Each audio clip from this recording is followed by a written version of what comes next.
Queridos irmãos e irmãs, celebramos hoje com muita alegria a memória litúrgica de São José de Anchieta, apóstolo do Brasil. São José nasceu no ano de 1534, na cidade de Tenerife, na Espanha. Nasceu de uma família nobre e uma família muito católica. E vale a pena nós ressaltarmos esse dado porque, como dizia Dom Milton, né? A sementeira, a fábrica de vocações, o seminário, é a família. Da mesma forma, podemos dizer que a fábrica de santos são as nossas famílias.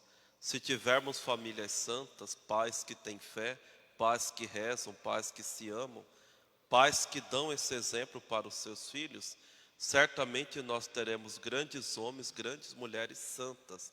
E a consequência disso, aquilo que muitas pessoas buscam aí fora, uma sociedade reta, uma sociedade justa. Mas como que vamos ter uma sociedade justa reta se Deus não é o centro da nossa sociedade? Se Deus não é o centro dos nossos negócios? Então temos que lembrar sempre disso. Só tem santo se nós tivermos família santa, como foi a família de São José de Anchieta. Ele viveu 14 anos com seus pais. Depois ele entrou no seminário, né? Naquele tempo conhecido como a Companhia de Jesus, os padres jesuítas. Aqui em Cuiabá, para quem não sabe, são os padres lá da igreja São Benedito e Nossa Senhora do Rosário. Como seminarista, São José de Anchieta tinha um grande desejo no seu coração de ser missionário. E ser missionário é evangelizar aquelas pessoas que ainda não conhecem a Cristo. Com 16 anos, ele estava sofrendo algumas tentações impuras.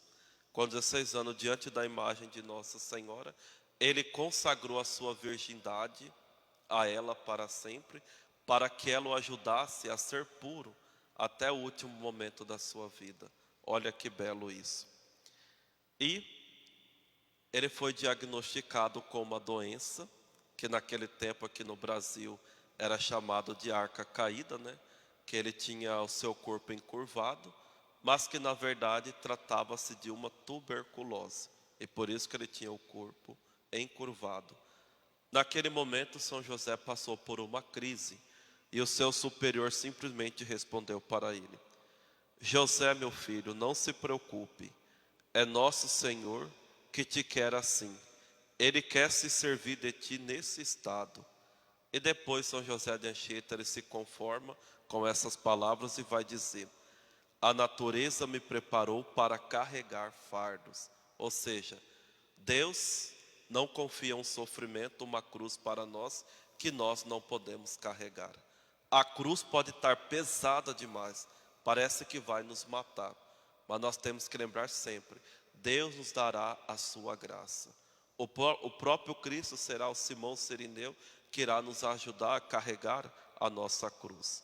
Sendo assim, houve uma proposta para o jesuíta que aqueles que viessem para o Brasil iriam se curar das doenças que estavam passando. Ele tinha 19 anos, com aquela doença bem frágil, né? O seu corpo. Ele veio para o Brasil, ele e mais 6 irmãos jesuítas. E aqui no Brasil, todos nós bem sabemos o grande santo que São José de Anchieta foi. Como padre, ele evangelizou os índios, ele aprendeu a língua, né, o tupi-guarani, ele fez uma tradução da gramática do português para o tupi-guarani. Mais do que isso, ele transmitiu Deus para aqueles índios. Todos nós sabemos que os índios não são cristãos, eles cultuam várias entidades pagãs.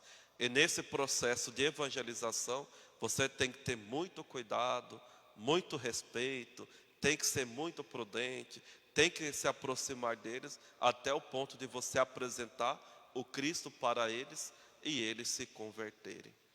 Depois de muitos anos de missão, depois de 44 anos de trabalho, no dia 9 de junho de 1597, São José de Anchieta morre.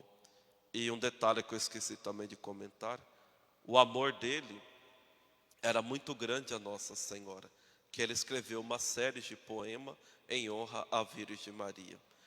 Gostaria só de comentar apenas um detalhe sobre o processo de evangelização.